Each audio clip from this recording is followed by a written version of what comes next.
पंतप्रधान नरेंद्र मोदींच्या आवाहनानंतर महाराष्ट्र ॲक्शन मोडवरती आलाय। राज्याचे मुख्यमंत्री फडणवीसांनी मंत्र्यांना परदेश दौरे रद्द करण्याचे आदेश दिले। तसंच सर्व मंत्र्यांच्या ताफ्यातील वाहनांची संख्या ही अर्ध्यावरती करण्याचा निर्णय जाहीर करण्यात आलाय।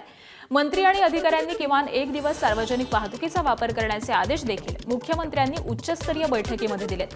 तर कायम ॲक्शन मोडमध्ये असणारे उपमुख्यमंत्री एकनाथ शिंदे यांनी देखील इंधन बचतीसाठी इलेक्ट्रिक कारचा पर्याय निवडलाय। तर नितेश राणेंनी देखील लवकरच इलेक्ट्रिक कार खरेदी करण्याचा निर्णय घेतलाय। परकीय चलन वाचवण्यासाठी तसंच इंधनाच्या बचतीसाठी पंतप्रधानांनी देशाला काटकसरीचं आवाहन केलं होतं। महाराष्ट्रामध्ये देखील आम्ही निर्णय केलेला आहे। मुख्यमंत्र्यांसहित मंत्र्यांचे कॉन्व्हॉय हे छोटे आम्ही करतो। विदेश यात्रांवर अधिकारी असतील किंवा मंत्री असतील निर्बंध आम्ही आणतो। ज्या ज्या गोष्टींमध्ये परकीय चलन खर्च होतो त्या गोष्टींची खपत कशी कमी करता येईल याचा प्रयत्न आम्ही करतो। हे काही एका दिवसात होणार नाही आहे, पण आपण सगळ्यांनी मिळून प्रयत्न केला तर निश्चितपणे आपण हे पूर्ण करू शकतो।